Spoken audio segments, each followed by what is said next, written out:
médiatisation finalement de la renommée du personnage, en essayant justement, encore une fois, de problématiser un peu et de voir en quoi c'était juste une image ou que le discours était porté par ces différents modes de diffusion. Donc aujourd'hui, nous allons avoir des tables plutôt organisées autour de l'expression littéraire et cinématographique. Et ce matin, c'est ma collègue Clémentine Lucier de l'Université Paris-Sorbonne qui va modérer cette première session. Bien, merci Sylvie, bonjour à tous. Évidemment, je suis très heureuse d'avoir participé à l'organisation de ce colloque sur le cinquantenaire de la mort du Tché et de me retrouver dans cette université qui devient maintenant un des pôles parisiens des études sur la Caraïbe. Et je suis d'autant plus heureuse que dans le groupe ici présent se trouvent plusieurs membres de ce fameux groupe qui s'appelle de recherche qui s'appelle le GRIAL et qui s'intéresse particulièrement à l'Amérique latine, mais surtout aux Antilles hispaniques, à la Caraïbe. Et à cette table que j'ai le plaisir et l'honneur de modérer, j'ai à mes côtés deux collègues chercheurs et amis qui font partie de ce groupe du GRIAL. Et comme l'a annoncé ma collègue, ce matin, la littérature trouvera une place dans cette réflexion qui porte sur la place qu'a occupée la figure du Tché dans le cadre de ce que nous appelons les images et les mythes. Et pour commencer, il s'agira d'entendre Lydie Royer, qui est professeure d'espagnol et titulaire d'un doctorat en littérature espagnole contemporaine de l'URCA, l'Université Rhin-Champagne-Ardenne. Elle a publié sa thèse sur José María Güellbensú et la rénovation de l'écriture du roman espagnol contemporain. En 2007, elle est l'auteure de nombreux articles sur le roman espagnol publiés en France et à l'étranger, et elle a aussi effectué des travaux sur les plans didactiques et pédagogiques concernant l'enseignement de l'image et la langue. Depuis 2005, donc, elle travaille à nos côtés au GRIAL. Elle a élargi sa recherche sur le roman et la société en Amérique latine et à Cuba, et elle s'intéresse particulièrement aux stratégies discursives dans le nouveau roman cubain de la fin du XXe et du début du XXIe siècle. Sa dernière communication a pour titre « De l'Andalousie à Cuba, terre de refuge et de création » pour Ketty Castillo et Antonio Gades, qu'elle a présenté lors du colloque que nous avons organisé à Lyon 2, Cuba, terre d'asile. Et aujourd'hui, nous l'écouterons nous présenter une communication dont le titre est El Tché, un lecteur littéraire entre action sociopolitique et quête personnelle. Nous t'écoutons. Je te remercie Clémentine pour cette présentation très ambitieuse et je dis bonjour à tout le monde et je remercie Sylvie et aussi Sandra, les deux universités qui organisent ce colloque. Alors le Tché, symbole de la révolution, héros de la liberté dont l'image a été critiquée et parfois galvaudée depuis sa mort, continue à fasciner dans le monde entier. Ce que je souhaite interroger ici, c'est une image tout autre, celle du Tché lecteur, jamais étudié, qui peut ouvrir des pistes pour analyser les motifs de la fascination devant l'image. Maurice Blanchot, dans l'Espace littéraire, dit, je cite, « Ce qui nous fascine nous enlève notre pouvoir de donner un sens, et cependant s'affirme dans une présence étrangère au présent, du temps et à la présence dans l'espace. » Je partirai de cette citation pour analyser le rapport de l'image du Tché lecteur au temps et à l'espace. Tout le monde ici a lu ou entendu que le Tché fut lecteur infatigable, surtout pendant les longs moments d'inactivité dus à sa maladie. Mais quelles étaient ces lectures? En quoi celles-ci ont-elles été en même temps une rencontre avec l'autre et une recherche sur soi? En quoi certaines ont eu un impact sur son combat révolutionnaire, donnant de lui l'image du défenseur des plus faibles? Et quelles autres possibilités du personnage lecteur justifiant au XXIe siècle la survivance du mythe auprès des jeunes, tant en Europe qu'en Amérique latine? Né dans une famille cultivée et entouré de parents lecteurs, aux idées socialistes, le Tché de santé fragile a reçu une éducation qui, sans aucun doute, a favorisé considérablement son rôle de lecteur sensible, disponible et universel. Il a eu très tôt avec sa mère, qui s'employait avec ferveur à le consoler, une relation privilégiée que la lecture ne fera que renforcer. Elle lui transmet donc tout ce qu'elle avait appris avec passion au cours d'un séjour à Paris sur l'art, la langue et la littérature française. Dans Mon frère le Che de Juan Martín Guevara, le narrateur le décrit comme une machine qui lisait beaucoup en français et déclamait des passages de Gustave Flaubert, d'Alexandre Dumas, de Jules Verne ou des vers de Baudelaire. Je cite, « Ernesto est pire que Célia, on a l'impression qu'il converse avec l'auteur. » Fin de citation. En effet, le Che lisait aussi des textes de littérature de langue française et espagnole, des ouvrages de l'Antiquité, des auteurs de philosophie, des textes de psychanalyse, de Freud et de Jung, et se déplaçait souvent avec sa bibliothèque. C'était aussi un lecteur de textes épiques et dramatiques, de ceux qui célèbrent la puissance du héros fondateur au service d'une cause qui le dépasse. Il lisait des œuvres de Platon, d'Aristote, qui tous deux pensent au moyen de mythe et de la raison. Platon est sans doute celui qui a le plus éveillé en lui l'esprit de sagesse dans ses dialogues, en particulier celui de Socrate et de ses contradicteurs. Je cite, « Ernesto, écrit son frère, avait appris de ses parents de ne jamais accepter aveuglément une croyance. Ernesto est le meilleur débatteur de la famille, le plus intelligent en matière de pensée, de capacité d'analyse et de provocation. Il élabore toujours les critiques les plus profondes, claires et précises. » Fin de citation. Le Che avait aussi commencé la rédaction de dictionnaires philosophiques et admirait cette citation de Bergson. « Il faut agir en homme de pensée et en homme d'action. » Ce qu'il a tenté de concilier tout au long de sa vie grâce à une discipline rigoureuse qu'il observait lors de ses réunions de travail à Cuba, au point de n'admettre ni plaisanterie ni concession. La rencontre avec les textes philosophiques, source d'une pensée plus vaste, a pu l'interpeller sur des modèles de civilisation, par exemple sur la permanence de la démocratie, de la philosophie dans la construction de la démocratie. Chez les grands classiques de Descartes, héros de la pensée à Nietzsche, en passant par Hegel, Che y trouvait sans doute cette exaltation de la volonté pour dominer le monde. Autant le rapport à la mort chez Schopenhauer que la volonté de puissance de Nietzsche, qui définit la capacité de l'être humain à risquer sa vie au combat, renvoie à la conception de Che en quête de vérité sur lui-même et sur le sens de la vie.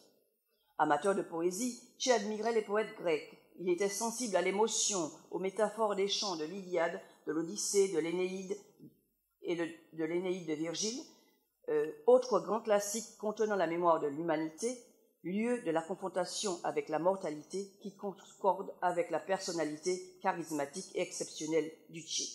Guevara, un homme de culture et de nature, ne pouvait pas ignorer non plus les textes de l'Argentin Martín Fierro, auteur de la poésie gauchesque, où se mêlent langage rustique et joutes poétiques des payadores.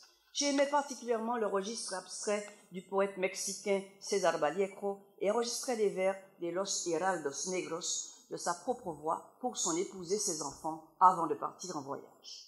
Il admire aussi la poésie de León Felipe, célèbre poète espagnol, exilé au Mexique en 1936, dans les années 30, mais qui avait tenu à retourner en Espagne en 1936 pour s'engager aux côtés des républicains.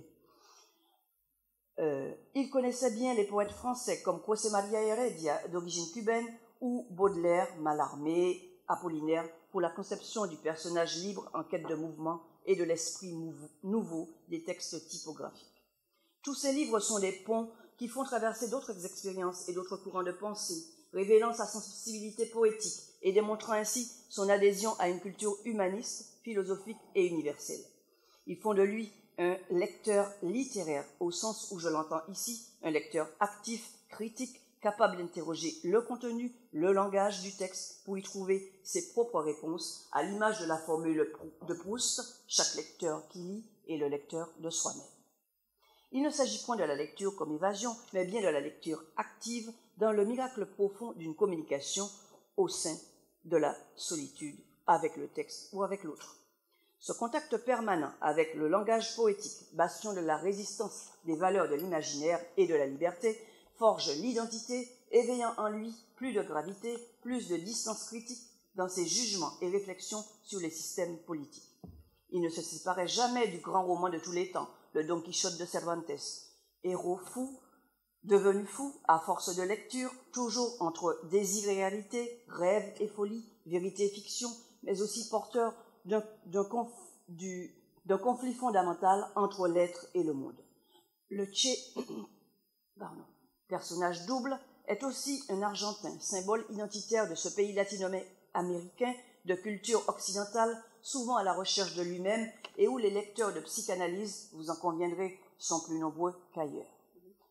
Alors, quels autres livres ont pu inspirer le Che pour préparer ses actions révolutionnaires? Les lectures comme les lieux de parcours sont autant d'espaces où se déploie l'image du défenseur énergique engagé aux côtés des plus faibles. C'est d'abord lors de son second voyage au Guatemala en 1953 qu'il devient plus sensible à la question sociale en découvrant l'ampleur de la misère des paysans victimes du système impérialiste. Dès sa rencontre au Mexique avec Fidel Castro, il trouve l'élan qu'il recherche et le suit dans la lutte contre Batista. C'est à Cuba que se concrétisent toutes ses lectures et son projet enthousiaste pour se mettre au service du peuple jusqu'à la révolution de 1959. Humanisme, amour, marxisme, éducation, homme nouveau sont les axes de son action politique inspirée de ses lectures. El Che suit le chemin de son compatriote, Jorge Luis Borges, qui avant lui avait imité Cervantes. Il tente à son tour de cubaniser cette œuvre en demandant à René Despestre, poète et romancier haïtien, exilé à Cuba en janvier 1959, après avoir déserté le régime de Duvalier, d'écrire la préface de Don Quichotte et de l'éditer en 100 000 exemplaires. Ce premier livre, édité sur la Révolution, fut un immense succès auprès des Cubains qui l'ont lu gratuitement, choisi pour ce qu'il célèbre, l'idéal de justice, l'héroïsme, l'amour et la générosité envers les plus pauvres. Despestre fut aussi nommé principal conseiller des éditions du journal El Diario de la Marina afin de diriger pour un projet en vue de développer l'éducation et la culture en vue de l'émancipation de l'individu. Alejo Carpentier, un autre romancier cubain, rejoint Despestre et tous deux se mettent à l'œuvre dans cette nouvelle entreprise, mais leur tâche est freinée par des communistes de l'époque qui privilégiaient d'abord la traduction des romans russes et du réalisme socialiste. La relation entre le Che et ses deux écrivains est fondamentale pour réaliser une de ses actions emblématiques qui mettait la lecture au service de l'éducation du peuple cubain et qui a dû peser beaucoup dans la campagne d'alphabétisation de 1961, unique au monde pour la dignité reconquise par les Cubains. Sa conception du combat révolutionnaire a dû trouver un écho dans sa lecture des poètes engagés célèbres à Cuba, José Martí, García Lorca, Neruda, Nicolás Guillén, avec qui le Che partage les mêmes luttes contre les injustices et les inégalités sociales. Martí est pour lui une référence emblématique de la lutte pour l'indépendance et la solidarité avec les plus exploités. Il connaissait par cœur la poésie militante de Neruda, qui a publié 20 poemas de amor, ainsi que Balada de los dos abuelos, le poème de Nicolás Guillén, qui célèbre les bienfaits de la Révolution pour le Cubain le plus démuni. La volonté de construire une nouvelle société à Cuba, fondée sur l'humanisme, l'amour, la défense des principes de liberté, a pu être d'abord lue chez les penseurs français tels Voltaire et Victor Hugo. D'abord Voltaire, philosophe et écrivain engagé, un idéaliste qui voulait réhabiliter les victimes de l'intolérance et de la justice unique de son temps dans les affaires Calas, Sirven, Labarre, et qui, vers 1760, avait aussi dénoncé l'esclavage forcé des Noirs à Saint-Domingue. Victor Hugo, historien et philosophe, auteur des Misérables, combattant infatigable, qui a fait l'expérience de tous les régimes politiques du XIXe siècle en France, qui avait pris position dans de nombreux combats pour l'instruction et la liberté des peuples, et qui, réduit à l'exil, a utilisé sa plume comme une arbre au service du combat républicain. Lecteur de la revue Les Temps modernes, Che invite à Cuba en 1960 Simone de Beauvoir et Jean-Paul Sartre pour leur engagement intellectuel et politique. Lecteur des autres romans de Sartre, le Che a sans doute été fasciné par sa pensée incisive et son éthique fondée sur la liberté d'action.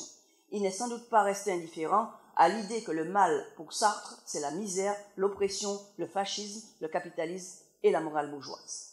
Durant ses voyages en Afrique, à Alger entre 1963 et 1965, il rencontre le Martiniquais Frantz Fanon, qui avait pour devise la liberté ou la mort, et était engagé en Algérie dans les luttes anticoloniales des peuples pour la libération et dans la lutte anti-impérialiste au Vietnam.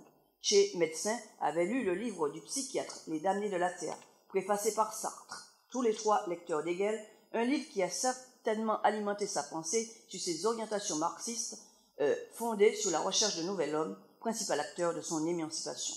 Il demande ensuite à Fernando Retamar, de retour de Paris à l'époque, de publier à Cuba le livre de Frantz Fanon. Che, adepte très jeune de Karl Marx, journaliste et philosophe allemand, qu'il appelait sans doute affectueusement San Carlos, il avait une connaissance approfondie du livre fondateur de la pensée marxiste qui lui a permis d'analyser toute forme d'exploitation et de colonisation. Il se retrouvait en tout point en Marx, un homme infatigable d'engagement et d'action, qui avait vécu dans la misère, qui avait lu et écrit avec Engels pour dénoncer la lutte des classes et les inégalités entre le prolétariat et la bourgeoisie capitaliste. Marx voulait changer le monde. Le dernier discours du Che à Alger en faveur de l'union fraternelle entre l'Afrique, l'Amérique latine, l'Asie et les pays socialistes pour combattre l'impérialisme, fidélité sans doute à la pensée de José Martí, à la pensée humaniste de José Martí, semble aussi s'inspirer du célèbre slogan de Marx prononcé en 1846 pour les prolétaires de tous les pays, unissez-vous. Comme Marx, son modèle, le Che n'a jamais cherché le pouvoir pour lui-même et voulait d'abord être un homme de terrain, solidaire des plus démunis. Toutes ces lectures ont certainement enrichi son humanisme révolutionnaire et façonné cette conscience imageante du défenseur qui persistera tant qu'il y aura des opprimés sur terre. Alors comment son image de lecteur se prolonge-t-elle dans ses productions écrites ou autour et qui maintiennent sa présence dans le temps et l'espace chez les jeunes au XXIe siècle? Che notait déjà avec soin dans un journal personnel toutes les situations sociales et politiques rencontrées durant ses premiers voyages. Aussi, l'écriture et la photographie sont caractéristiques des autres possibilités du personnage lecteur. Il a écrit jusqu'à sa mort et s'inscrit dans le sillage de José Martí, auteur de Nuestra América, pour l'union fraternelle entre les peuples d'Amérique latine et la défense de leur territoire. Ses cahiers philosophiques, même inachevés en Bolivie, s'inscrivent aussi dans cette longue tradition latino-américaine de pensée politique où réflexion écrite et lutte pour la liberté sont intimement liées. La survivance du mythe doit beaucoup à la dimension éthique de sa vie et à son idéal humaniste permanent dans ses citations philosophiques qui exhortent tout individu humilié à se révolter, telle celle-ci, qui souligne la volonté de puissance et la présence du Che révolutionnaire aux côtés des opprimés. Je cite: « Vous me demandez ce qui me pousse à l'action, c'est la volonté de me trouver au cœur de toutes les révoltes contre l'humiliation, c'est d'être présent toujours et partout chez les humiliés en armes. » Fin de citation. Le ton convaincant souligne la détermination infaillible du guerrillero habité par cette soif éternelle de la justice pour les plus maltraités. C'était aussi un bon père qui veillait à l'éducation de ses enfants et leur inculquait le sens de la justice. Je cite: « Surtout, soyez capables de ressentir au plus profond de vous-même chaque injustice qui se commet de par le monde. » Fin de citation. Ce lecteur, écrivain, ouvert sur le monde, toujours en avance sur son temps, projetait aussi d'améliorer le sort de l'homme nouveau du XXIe siècle.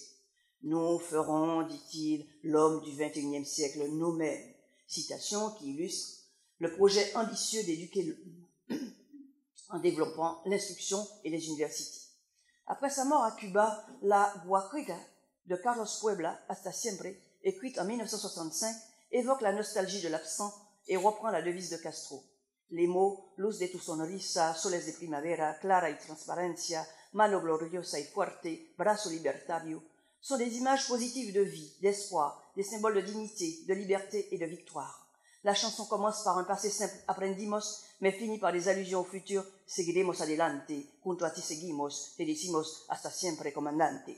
Sorte d'aveu de fidélité au mythe, au Che qui, mort, reste éternellement jeune et héroïque. Il est mort à 39 ans, comme Martí à 42 ans. En Amérique latine, au fil des ans, l'image du Che finit par devenir le symbole d'une perfection à atteindre, un modèle à imiter dans de nombreuses luttes pendant les dictatures des années 70. La guérilla s'était propagée dans plusieurs pays voisins et avait souvent fini de manière tragique, mettant l'homme nouveau au-delà de l'homme normal, comme au Nicaragua, où il était devenu l'homme du dépassement permanent et du sacrifice suprême. Au XXIe siècle, de grandes personnalités politiques comme Evo Morales ou le pape d'origine argentine portent son effigie quand ils vont au contact de la jeune génération et des plus pauvres. sans doute pour catalyser l'esprit solidaire des masses, leur rappelant les valeurs morales plus justes et dignes, éloignées de la sanctification de son image. En Europe, après sa mort, Jean-Paul Sartre lui rend hommage comme l'homme le plus complet de notre époque. L'ardeur révolutionnaire de mai 68 s'était alimentée de ce symbole de la révolution cubaine qui reste encore figé dans les consciences. En 1999, la chanson de Puebla, reprise en France par Nathalie Cardone, témoigne de la persévérance du mythe auprès des jeunes.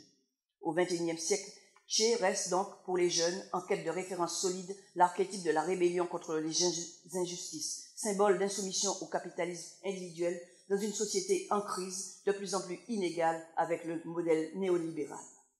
La naissance du printemps arabe de 2011, remise en cause des régimes autoritaires, qui a interpellé les jeunes en Europe, s'était nourrie des thèses de Che et aussi des réflexions de Frantz Fanon. En Espagne, le grand mouvement des indignés en 2011, suivi en 2013 de Podemos, sont autant de manifestations des jeunes qui adhèrent aux thèses de Che, rejetant le discours politique traditionnel de la corruption. En Europe, il demeure donc l'étendard de toute une jeunesse nourrie de fantasmes libertaires et héroïques. Et il est resté jusqu'au bout le lecteur combattant, critique, écrivain qui voyage toujours en quête d'aventure et de lui-même. Comme l'atteste la dernière lettre à ses parents avant de partir pour le Congo. Je cite « Cher vieux, j'ai de nouveau sous les talons les côtes de Rocinante et me voici sur les grands chemins avec mon bouclier au bras. Je suis aujourd'hui convaincu que la lutte armée représente la seule solution pour les peuples qui luttent afin de se libérer et je suis conséquent avec mes idées. » Le choix des mots, empreint de la même dynamique du romanesque de Don Quichotte, démontre la valeur fondamentale du roman de Cervantes qui fait de la lecture le premier moteur de l'écriture. Il s'identifie complètement au héros romanesque du XVIIe siècle, montrant ainsi l'impact que ce livre a eu sur ses choix de vie. Il semble avoir forgé ainsi lui-même son propre mythe. Et l'image qu'il laisse à ses parents n'est pas celle de celui qui provoque un éclat de rire à sa sortie, mais une image positive du guerriero, très humain, courageux et prêt pour la lutte armée. Il laisse ainsi à la postérité une dernière image, celle de Don Quichotte, toujours insatisfait de ses projets, qui le mènent toujours plus loin, mais qui sait, tel un héros de la tragédie classique, que son sort est scellé dès le début et qu'il va mourir. Don Quichotte, de retour chez lui, avait dit dans son lit de mort « Yo sé quién soy, je sais qui je suis ». Che savait aussi qui il était et souhaitait retourner mourir en Argentine, où il avait lancé la guérilla pour la libération nationale avec Massetti, mort en 1964. Il laisse une trace immémorable avec le Quichotte, le livre le plus lu dans le monde après la Bible, dont le héros a subi un extraordinaire processus de mythification héroïque et burlesque. Sartre, comme Blanchot, Sartre dans l'imaginaire, a aussi défini l'image ainsi. Une image ne saurait exister sans un savoir qui la constitue. Un savoir, ou plutôt cette valeur universelle de la liberté que le Che a développée toute sa vie avec une conscience critique. Donc, dans tous ses déplacements, il avait toujours son espace clos d'écriture, lieu de doute, de recherche, mais aussi de lecture et de l'imaginaire, qui fait que son image fascine et résiste au temps. L'image du Che s'inscrit donc dans un devenir dynamique, comme quelque chose d'éternel dans le temps et dans l'espace, ou plutôt selon l'image donnée de lui par Eduardo Galeano dans El Nacedor, la plante qui n'arrête jamais de renaître, ou encore comme l'image définie par Jorge Luis Borges de l'être éternel, ese ser eterno que se proyecta en otros seres. Muchas gracias. Merci beaucoup.